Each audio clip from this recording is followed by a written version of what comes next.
Okay, so let's have a look at the roller team control panel. First of all, to switch everything on, you need to push the home button here. There's a screensaver that comes up first, and then the home screen. And let's get some lights on first of all. So switches in the bottom left here, push that, and then interior light. Got some lighting on inside now. The outdoor light is the light above the external door. Also on here is water pump, so if you want any water in the kitchen sink or the bathroom at all, including the shower and including the toilet flush, then the water pump needs to be on. Without that you'll get no flow. So if we go back now to the home screen, we can see in the top left resources. This is all about batteries and water. So on the left hand side, the state of your starter battery and your leisure battery. Your starter battery is the engine battery, and leisure battery is used for everything else in the back, like the electric bed and the lighting and the sockets and so on. Now they should both be reading around that sort of level, at least 12.3 volts. The starter battery is charged when the engine is running, just like a car. The engine will also charge the leisure battery, but that's also charged when you hook up. And also there's a solar panel on top of the van which keeps that topped up as well, so you shouldn't have any power issues. On the right hand side, the water, so the top one is telling you the state of your fresh tank, and underneath it is your grey tank, which is the wastewater coming out of your shower and your basins. So these are very crude. It goes 0, 33, 66, 100, and they're very approximate, so don't take them too literally. If you're running at 33, you could be almost empty. So let's just go back into there again. It goes into a home screen after a while. So fill up whenever you can, and also empty the grey tank at every opportunity. So you can empty, I would advise emptying the grey tank regularly, even more regularly than you fill up the fresh tank, simply because the smell from the grey tank coming back up through the drains can be unpleasant. You'll notice, by the way, in the top right there's a plug symbol. That's indicating this van is currently hooked up to electric. So if you hook up and you're not sure if it's working, that's where you find out, that little plug symbol in the top right. Next button along is room climate. So you've got options of heating or ventilating. Now the ventilating will just blow air around the van. I don't recommend using that because it drains the leisure battery. If you need ventilation, just open the windows and the roof hatch. So let's have a look at heating. So it currently says the temperature currently is 11 degrees and I've set it to 22, and you can adjust the temperature simply by pushing the plus and the minus as you require. In the bottom right you'll see it says energy source, so you can run the heating off gas or electric, or indeed both. So we push on that. It's currently working on gas and electric is off. If I want to run it on a hookup, simply push 1800 watts and turn the gas off. Now 1800 watts is the standard selection for a hookup. Some European sites on the continent have a lower voltage. They'll tell you if that's the case, and if they do, then just select 900 watts. It'll be a little bit slower. Now you can run on both at the same time, which will make the van warmer more quickly because gas is faster. Once you get to a comfortable temperature though, turn the gas off so that you're using the hookup and saving your gas. Okay, let's go back again here. So fast simply blows the hot air through the vents more quickly. Yeah, don't usually use that because it drains the leisure battery more.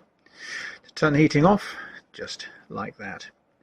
Now you'll notice that when the heating is on, we go back to the home screen, that there's a green bar across the top of the button, and the target temperature is displayed as well. So that's an easy way of knowing if you've left the heating on.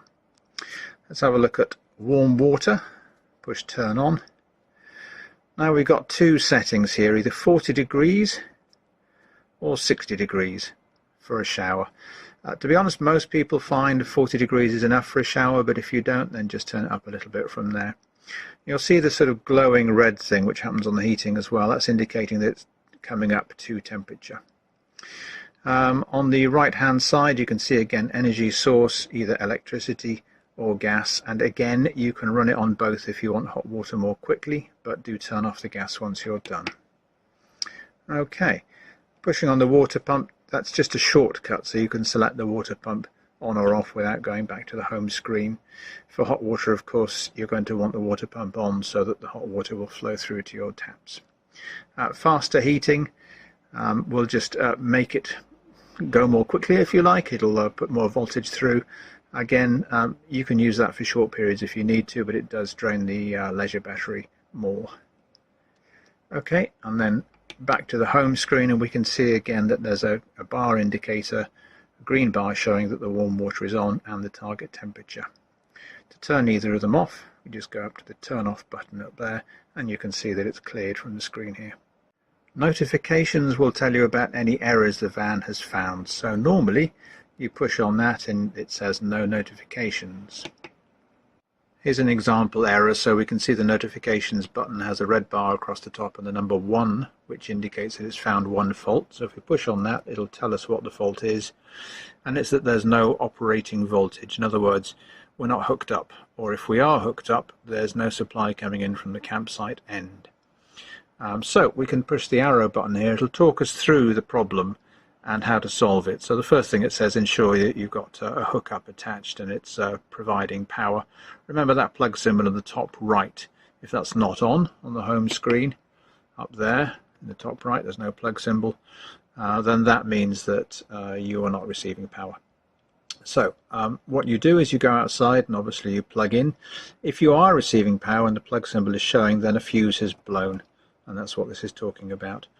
So we can now push OK, and it goes back to this. Now once that problem is solved, then the notification will go back to a normal color and you can see the plug symbol back in the top right, so we hooked back up. So this is another common error. We can see there's a problem here. We push notifications, it says gas cylinder is empty, or the quick acting valve in the gas supply line is closed. So most likely you've forgotten to turn on the brass tap on top of the Cala gas cylinder, so you go outside and do that. If that's not the case, then it's likely that you run out of gas and need to switch to your reserve bottle. Now we can push the arrow button again here and it talks us through that process and what we need to do. Now, unlike the electricity here, it says declare issue resolved. So once you've turned the gas back on again or connected your spare tank, you need to come into this screen and press declare issue resolved. Unlike the electricity, it won't automatically detect that it does now have gas. Okay, so I've turned the gas on now, push declare issue resolved, then push reset to this error, the home button, give it a few seconds, push OK again, and then when we go to the home button, everything is back to green. When we leave the van, we want to turn everything off, and that's simply done here by turn off. We've got the option of standby or turn off. Just select turn off. Everything will go off except for the fridge, that will remain on. It has its own separate power supply. If you swipe to the right, there'll be some other settings. iNet is to control heating and hot water from your phone. You need to install the Truma app. Settings will change the things like the clock and the brightness and so forth. And depending on options fitted to the van, there might be various other buttons which are greyed out. Now there is a known fault on this system where sometimes all of the other buttons for the options that you haven't got fitted will appear as you swipe right, but greyed out. That will fix itself next time you turn the control panel off and back on again. There are various light switches around the van, so first of all make sure that the interior light switch is selected on your control panel under switches. Once you've done that, the left hand switch of this one just by the entrance door will operate the main ceiling lights, and the right hand switch operates mood lighting. Underneath each of the 3 cabinets you'll see a faint blue light. If you touch that, it brings on an under cabinet mood light. On the ceiling just in front of the fridge there's a roof light here. To turn that on, push the black power symbol at the one end. There's also a light switch at the rear bed on the fridge side, just here next to the curtain. The floor lights one is the little blue lights around the floor, so the idea there is that at night you can just turn those on and get enough of a glow to find your way to the bathroom without putting the full lights on. The left hand side operates the over cabinet bed lights, so that's these ones just above the cabinet here.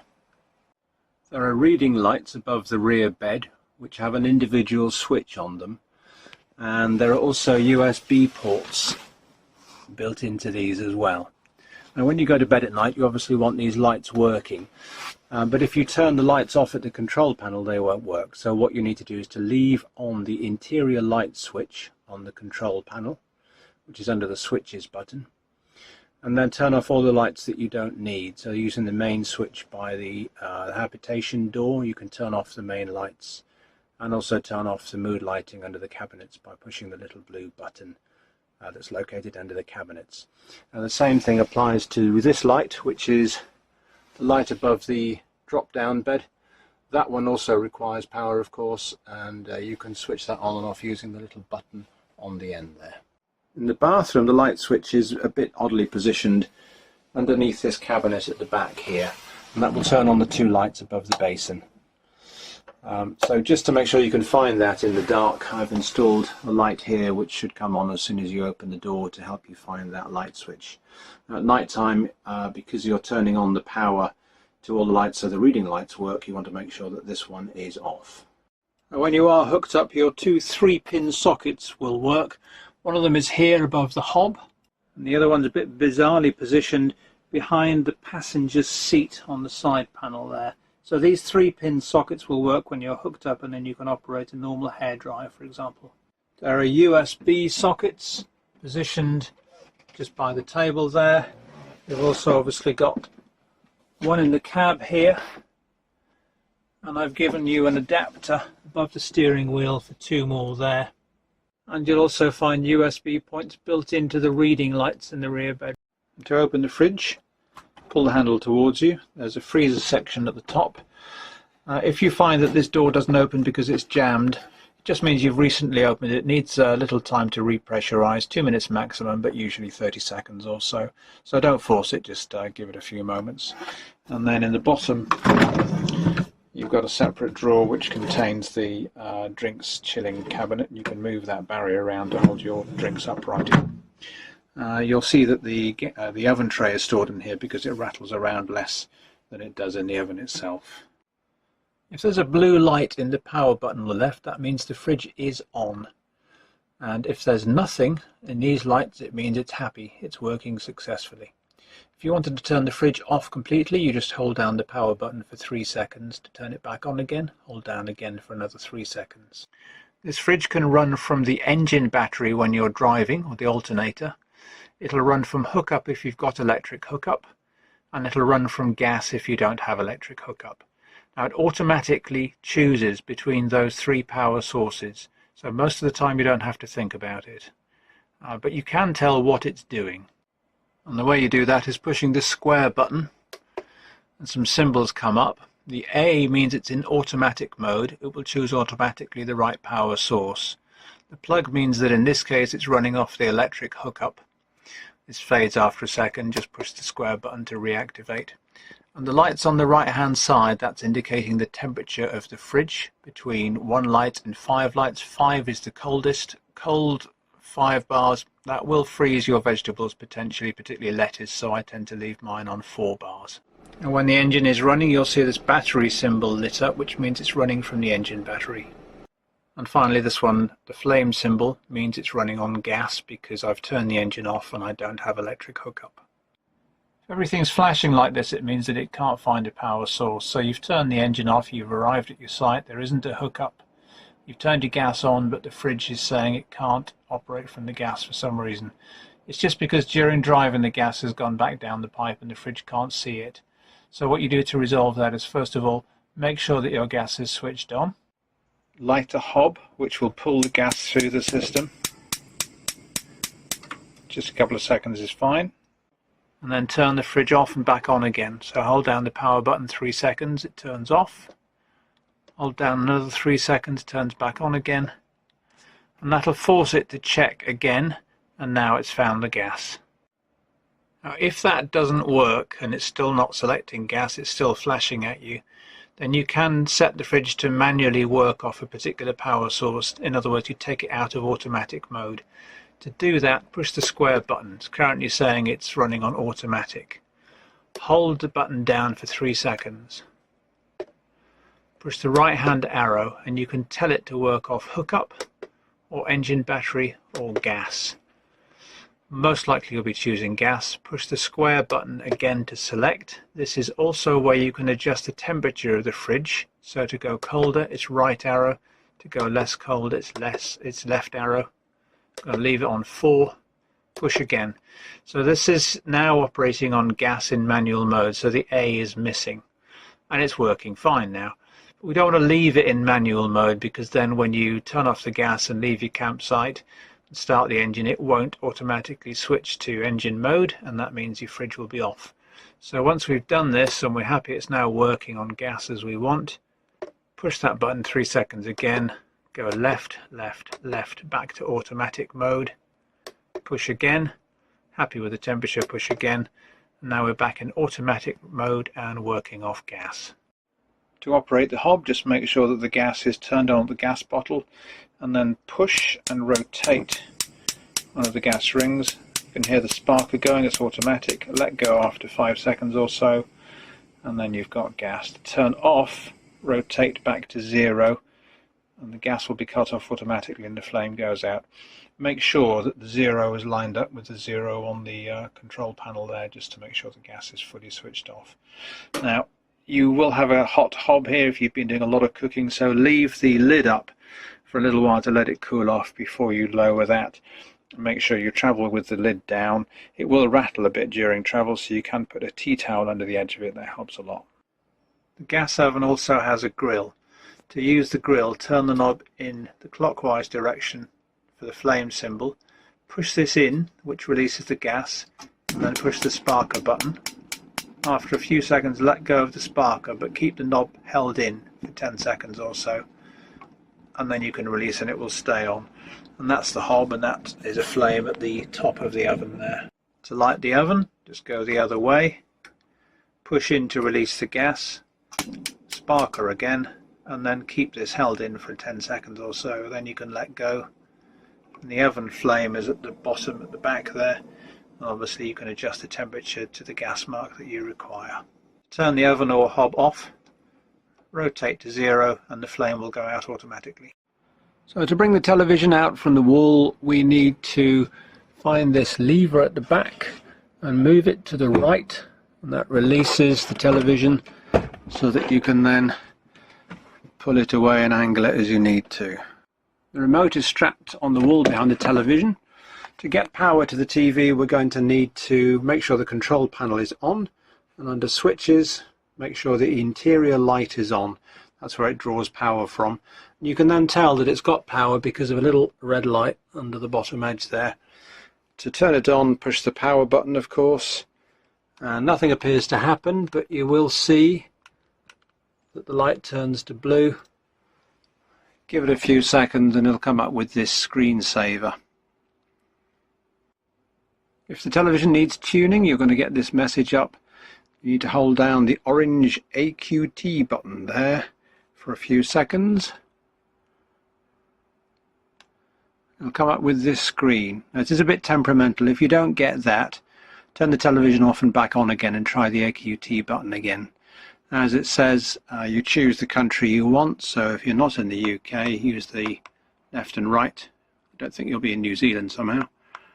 Button to choose the country you want, and then push the OK button in the middle of the wheel here, and it'll go off and start tuning, and in 5 minutes or so it'll leave you on probably BBC One, whatever stations it can find. So here we are. It's always showing Escape to the Country as far as I can make out. There is a DVD player built into the back of this set here, that slot there, and your DVD goes in with the label facing backwards, so the shiny side towards you. There are also some controls you'll see underneath the slot there, but they're duplicated on the remote. So what you need to do is to put your DVD in, and if it doesn't automatically select the DVD, push the source button here and then go down to DVD, and it'll select it there for you. To eject the DVD, it's this eject button just here, and then you've got the pause, fast forward, etc. buttons there. And to change it back to digital TV, just push source, go up to digital TV and push OK again, and it will of course be Escape to the Country again. When you're putting the television away, I know it's obvious, but just make sure that this clip here is engaged back in. So turn to the right, push the television backwards, and then re-engage at 12 o'clock, and just make sure the television is held in place. The reason for that is if it's sticking out when the electric bed is moved down, then it'll dislodge the television from the wall. Windows open using these handles that turn through 90 degrees. If there's a button on them, that means it's a lock, and you've got to push that before you can turn the handle. Once those four are open, you can then push it open, and there's a thumb wheel here that you can tighten off to hold it in place.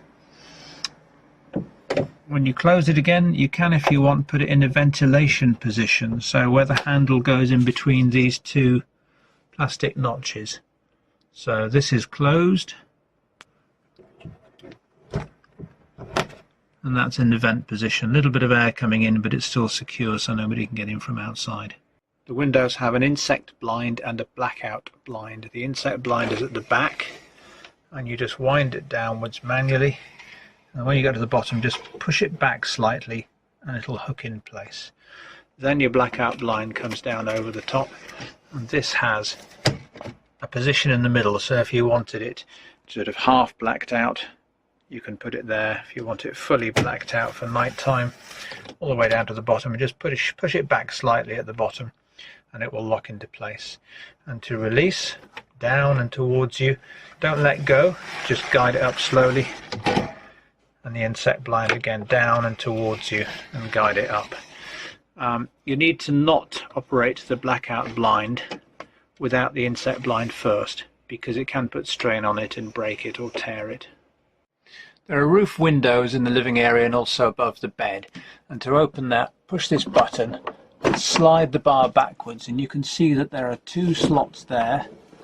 The first one is a ventilation position, just to let a little bit of air in. I wouldn't recommend using that at night if rain's expected. On the one over the bed, you might get a little bit of water coming in. The next one is slightly more air, a little bit more open. Or you can fully open it for hot weather like that. To close it, just slide it back along the groove and then push it back past the button and lock in place. And these roof windows have a blackout blind and an insect blind that just slide across. Above the cab there's a roof light. This opens by swinging out the four handles, two on the side and two on the top edge. No locks on these ones. And then you push it outwards like so, and you can lock it in place by tightening off the wing nuts on both sides of the window light. There's a ventilation position on this window as well, so you let a little bit of air in. And you've also got a blind at the bottom that you can pull up. It's your blackout blind and the insect blind that pulls down from the top. Now in hot weather, very hot weather, don't fully close the blackout blind. So if you're leaving the van during the day, you don't want it to get hot, you can pull this up and that's fine, but make sure that you leave a gap of a few inches at the top, otherwise the heat build-up on the inside there can warp the window itself. There's also a fly screen on the habitation door. To operate the drop-down bed, you just push the down button and keep it pushed until the bed stops moving. But just make sure, first of all, that the television is fully stowed back in place so that the bed doesn't catch on it and take it off the wall, which wouldn't be fun. Now the bed will stop automatically before it hits the seats. You've then got the ladder there.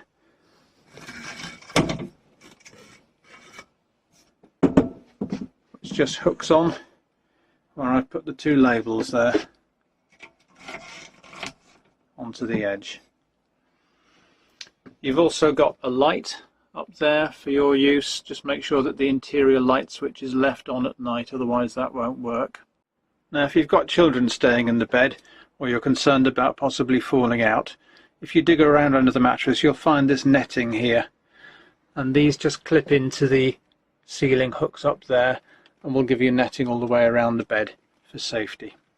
And when you do put the bed away, put the ladder on top, just make sure that these hooks on the end of the ladder go off the end of the mattress, otherwise it will snag as it goes up. Just make sure that it's pulled snugly to the right hand side so the hooks aren't sticking out too far.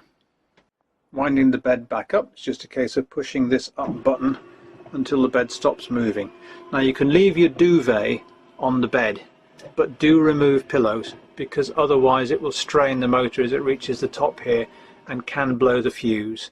So pillows need to come down, but your duvet can stay up there. The bar here is the usual one to move the seat forwards and backwards, but the one above it here is what you pull to release the seat swivel, so that you can rotate the seat to face the rear.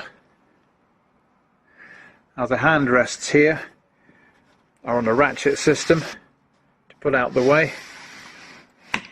Go all the way down and pull it up to where you want, and if you want to release it because it's too high, you need to go up to the top, all the way back down again and reposition. As you swivel the seats, you might find that they hit the side of the van, or in particular the driver's one here will hit the steering wheel. So what you then need to do is to use the backwards and forwards bar here to move the seat further backwards, and then there'll be enough clearance to clear the steering wheel. It's a bit tight, but it works. There's also a steering wheel adjuster here, so you might be able to push the steering wheel further back if it's in a forward position. Don't forget to lock it again after you've adjusted it. Once the seats are turned, you can pull the table out by squeezing this trigger underneath here, and that'll release it to pull the table further outwards so that people at the front can reach it as well. To use the toilet, first of all you can swivel the whole pan like that so you can get your legs comfortable. It doesn't lock into place, it just moves freely. And to use it you need to open the lid, and you'll see in the bottom there that there's a valve which is closed, a plastic valve. To open that, you pull this lever on the front to the right hand side like that. That opens the valve in the bottom of the toilet. That's closed and that's open. You can now do your natural processes. Toilet paper can go down here, and that's located in this little drum in the bathroom. However, wipes can't, so if you use wipes to clean the toilet, they need to go into a bin separately. Now once you're done, you can use the flush button. So as long as the water pump is on, when you push this, it'll flush fresh water around the bowl just for as long as you push that button. When you're done, don't forget to close the valve again. That's really important to stop smells coming up. And then you can just close the lid and put it back into its original position. So the basin tap is also the shower head, and it works like this. To turn it on, lift the lever upwards and you'll get water flow. You can turn it to the left hand side for hot and the right hand side for cold, as indicated on this little thing on the tap here. To go into shower mode, you push the button on the top. To go back into tap mode, push it on the bottom. So shower mode, tap mode. To use a shower, first you need to remove this duck board. That just lifts out of place, and you can slot it in inside the toilet just there. Now the shower screen unfolds by unclipping these poppers. So there are two of those, there's one further down as well. And then the shower screen will unfold like this. And when you're inside, the leading edge clips in to the magnetic strip along the edge here. So if you use the shower head, you just pull the tap and it comes out like that.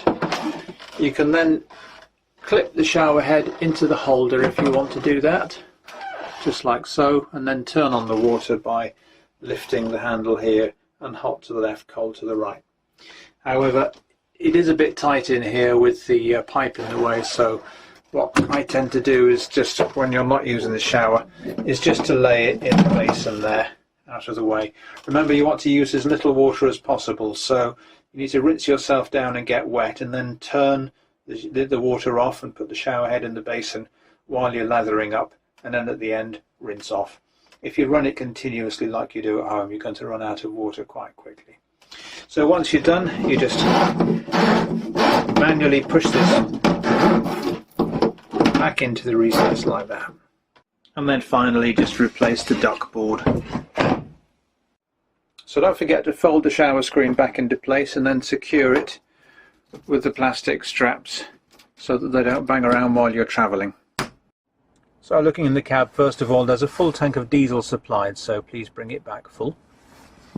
Now down on the right hand side here we've got the lights control. They aren't automatic, so you need to remember to turn them on manually. That's side lights, that's main lights.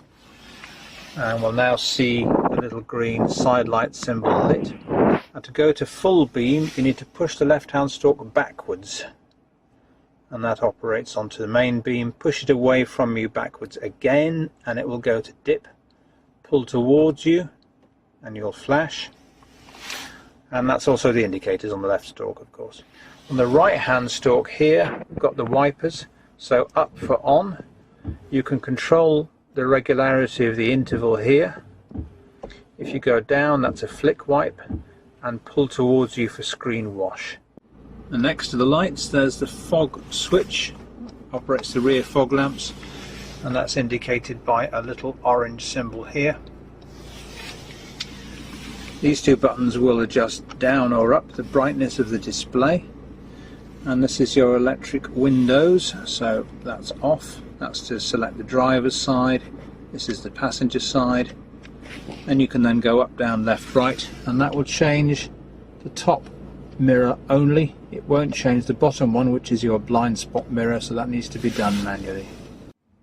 Next to the handle on both doors you'll see the lock and unlock buttons. Those will lock the cab doors only. It won't affect the habitation door in the back, which needs to be locked manually. When you push the lock button at night here before you go to sleep, that will lock the two cab doors without setting the alarm. The steering wheel on the right hand side is the trip computer, so this button here on the right will cycle through various options you've got on the display there.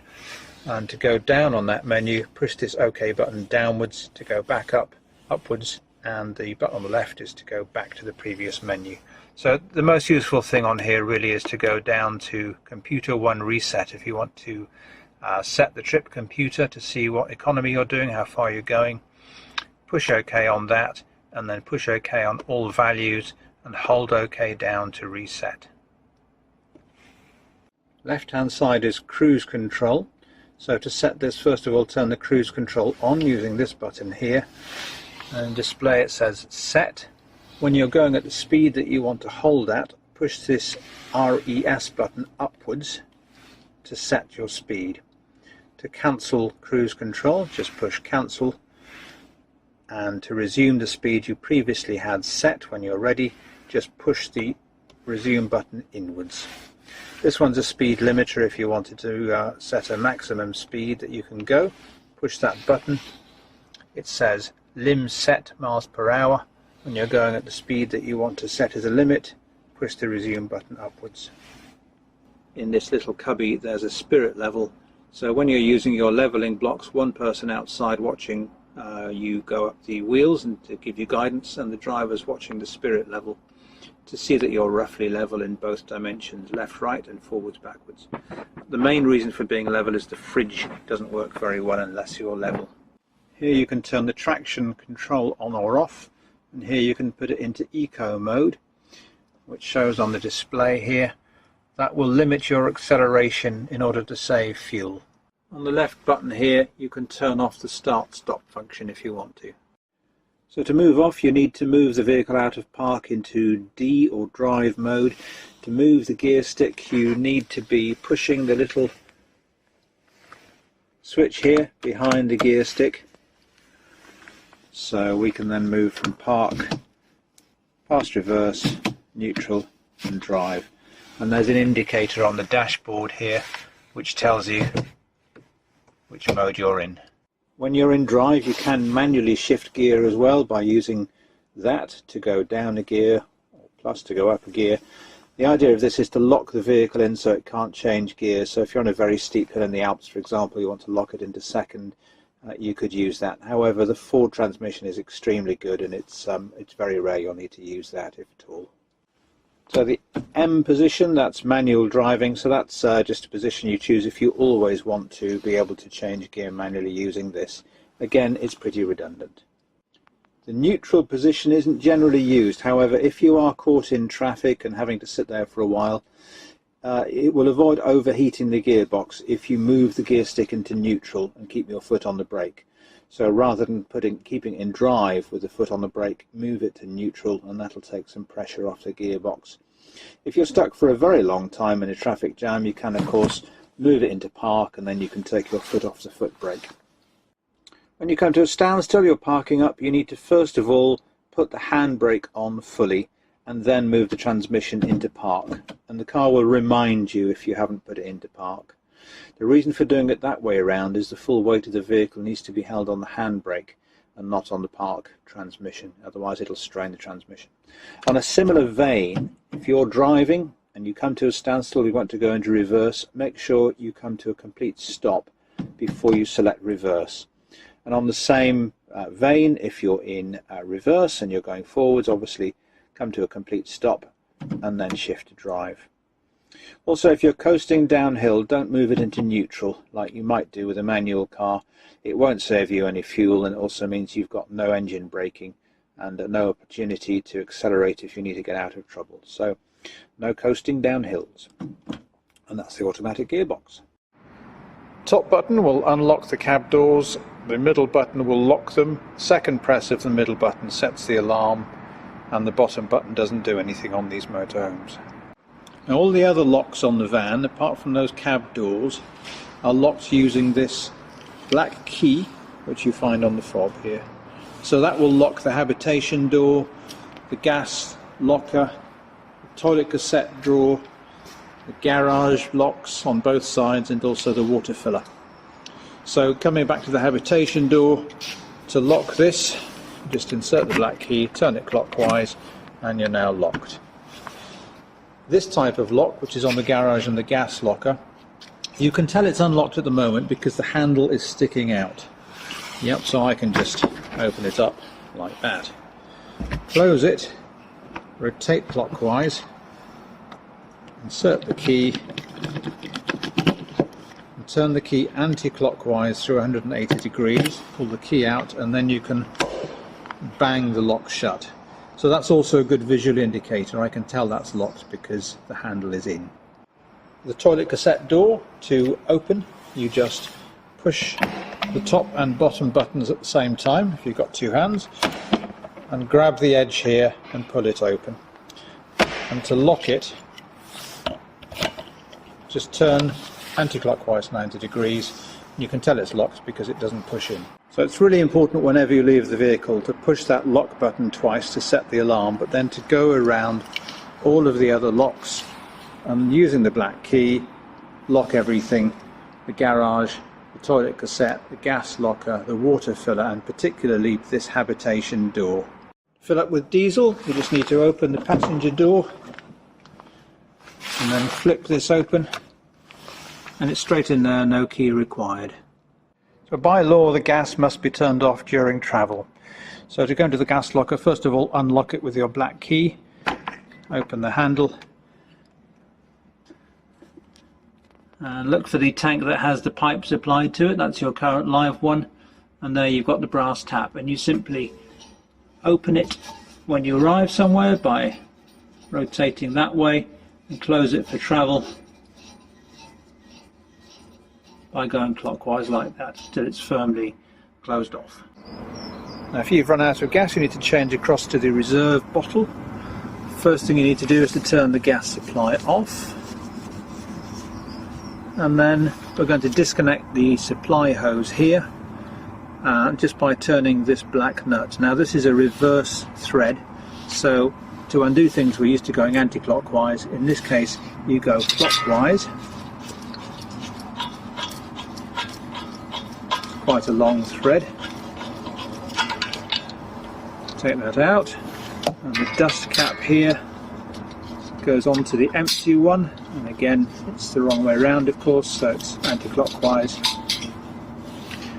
and then the reverse procedure. So you've got the reserve tank there, the dust cap which comes off in a clockwise direction,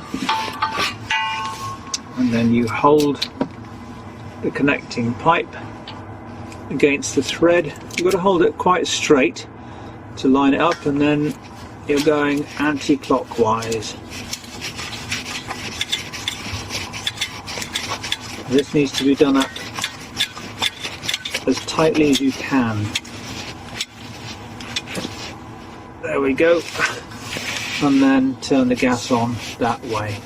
And again, because you've connected a new tank here, you'll find that there'll be some air in the system, and you'll need to purge that by lighting the hob, which will pull the air through so that it then supplies the other appliances. Now, during travel the gas sinks back down through the pipe, so it might be that even though you've turned it back on again, it's not reaching the van's appliances. So to put it through, what we want to do is to light a hob, and that'll pull the gas through the systems. Now this is particularly true after you've changed to the reserve bottle. There'll be a lot of air in that pipe, and you'll need to pull the gas through. And this will then make sure that the fridge and the heating and hot water systems and the oven are all receiving gas and working. And it's very likely that when you turn the gas on, especially after you've changed to the reserve bottle, that the fridge can't see the gas, as it were, and you'll get this flashing, which means that the fridge is off.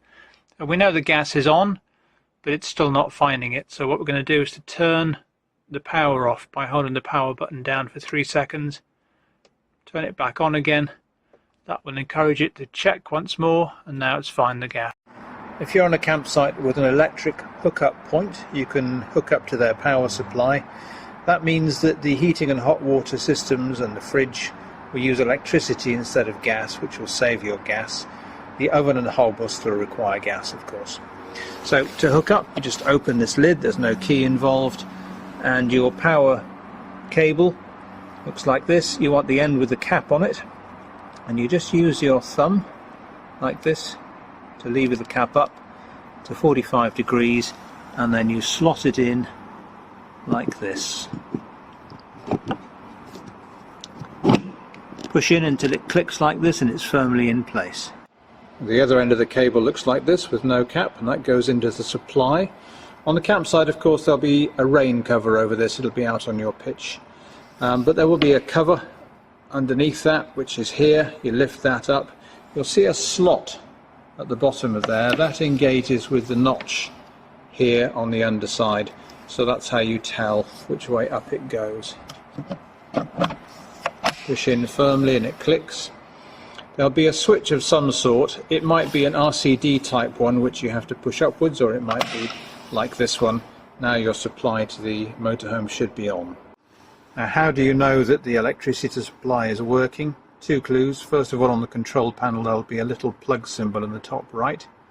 And secondly, your fridge would have switched to electric automatically. And if you push the square button, display will show a plug symbol indicating that it's working from electricity now. And don't forget, now you've got a power supply to run your heating and hot water from the electricity, not the gas. You have to tell it. So if we go into heating, for example, the bottom right there you can see energy source. Currently it says gas. Push that and we can choose electricity. A normal UK supply is 1800 watts, so we can click on that, and on the gas side click turn off. Now we're on 1800 watt supply of electricity. Some continental sites and some smaller sites will have a lower supply, in which case you'll need to click 900 watts. Similarly for hot water, pushing that, turn on, and again, and down the bottom right you can select your power supply. We'll go for 1800 watts, gas is off. Now when you're leaving your campsite, you're ready to unhook. You need to push down this black lever here, it's hard to see, and that will release the plug. So grab it like this, thumb on the black lever, downwards and out. The campsite end probably won't let you pull the plug out until you've turned it off. So to empty the toilet cassette, we're going to go into the cassette drawer, unlock there, push the top and the bottom buttons at the same time. You've got 2 free hands whilst you're grabbing the edge of the door. just here, and then you can put it open. And to remove the cassette, we're going to pull up this blue lever and use the handle to pull the cassette out. If you get to about here and it's stuck, it won't come open. It's because the grey valve inside the toilet bowl is in the open position. If that happens, push this back in again, go into the bathroom, close the valve, and then you'll be able to put it out. Okay, now we're going to take this across to our black waste disposal point, or your public toilet, so we can dispose of its contents in the sewage system, which is a legal requirement. You can either carry it just by carrying the handle like that, or if it's quite heavy, there is a drag handle here that just unclips from the bottom and then clips into place, and you can just drag it along like that. So once we've got to the black waste disposal point on the campsite, or to the public toilet, we're going to empty the cassette. You need to be wearing gloves for this, which is supplied in the garage of the motorhome. Undo the outlet pipe to 45 degrees, take the cap off, put that somewhere really safe so it doesn't go down a grate or go missing. And to empty it out, you want to use your right hand on this grip here, and your left hand fingers go into the little notch there, so that your thumb can push this button, which lets some air in. It's a vacuum breaker. Okay, so you tip up in the corner, the contents come out of the outlet pipe, and then when you're done with that and it's empty, we want to put some fresh water in here and rinse it out a couple of times. So to do that, pull this cover back, open this valve anti-clockwise, and put in a couple of pints of water in there, maybe sort of a third, quarter full. Turn that back, slide this back over, put the cap back on the outlet pipe, and then just move it around a bit backwards and forwards just to rinse everything out, and then empty it out in the same way through the outlet pipe. Do that a couple of times just to clear it out, and then make sure the cap is on tight. Turn this back into position and carry your cassette back to your motorhome, where we can fill it up with new chemicals. So in the garage of the motorhome, you're going to find the toilet chemicals, this blue bottle and a bottle of water, and you'll have a beaker as well. What we're going to do is to put one beaker, which is 100 millilitres of this blue chemical, into the toilet cassette.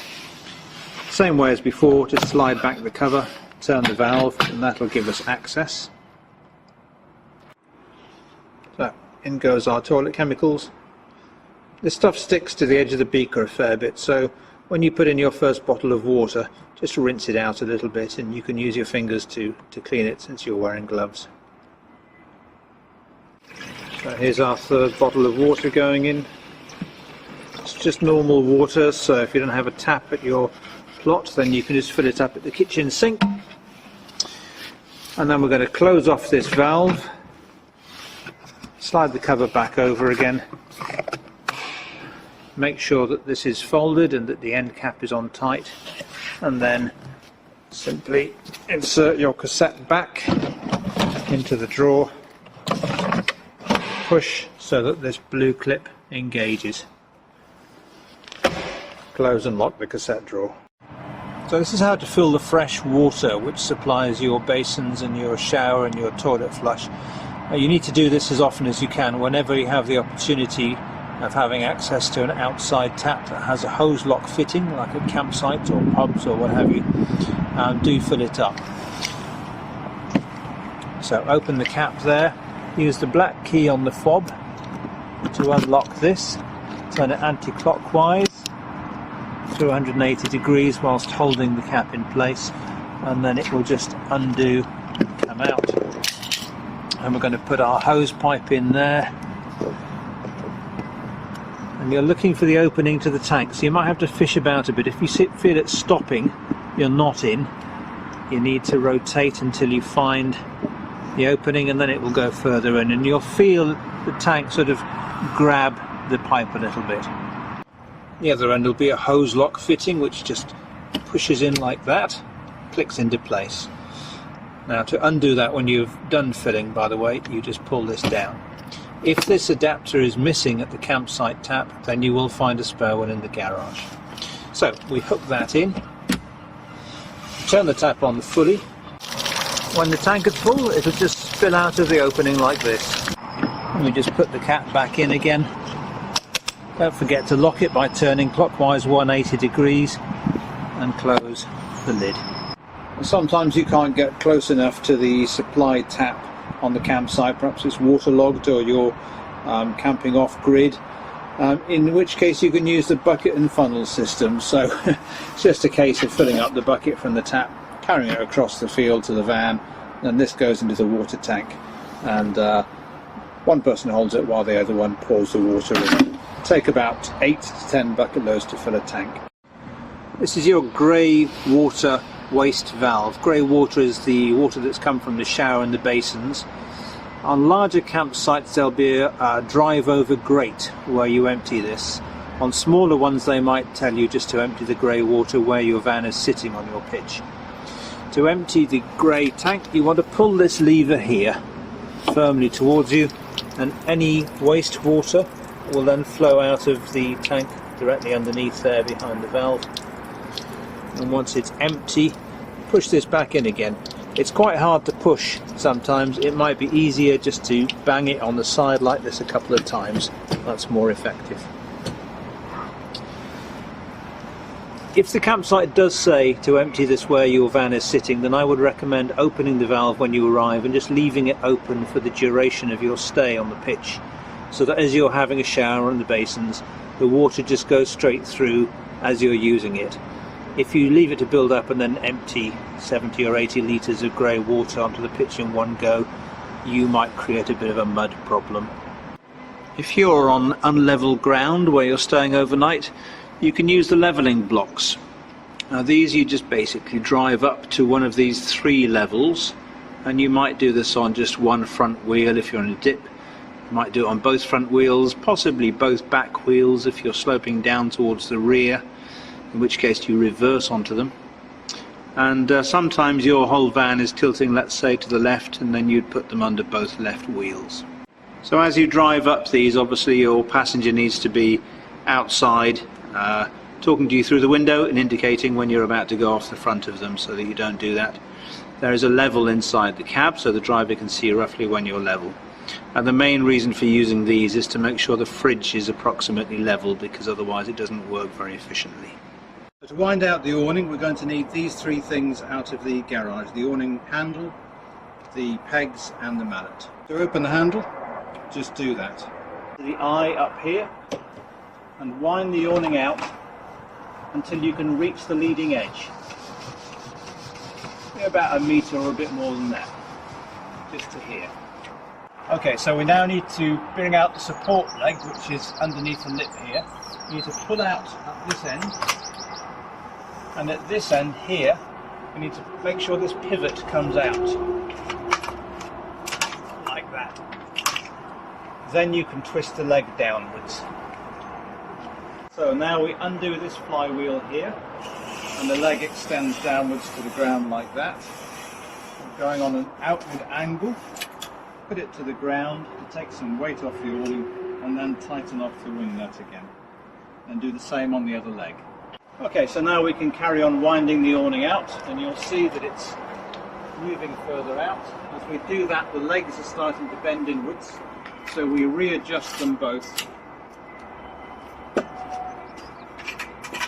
on an outward angle, and then we can carry on winding the awning out. Now you need to stop, just come under here and have a look at the angle of the legs there. So you want to stop before this goes straight, so keep a reasonable angle on it so it doesn't lock out. Once the leg is out, you want to bang the pegs, just one is enough, through the leg into the grass so that the canopy can't move. So to put it away again, we need to move the legs inwards and then start winding it in. when the leg's on an outward angle, move them further in.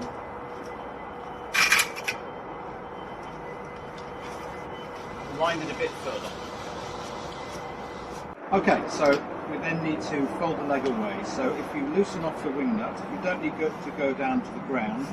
Just use the wing nut to slide it up and then tighten up at the top and do the same on the other leg. Fold the leg up. It's very important to make sure that this pivot goes in cleanly like that. And then at the other end, make sure that the foot here is folded in and it just clips in. And then finally wind the awning all the way back in again and unhook like this.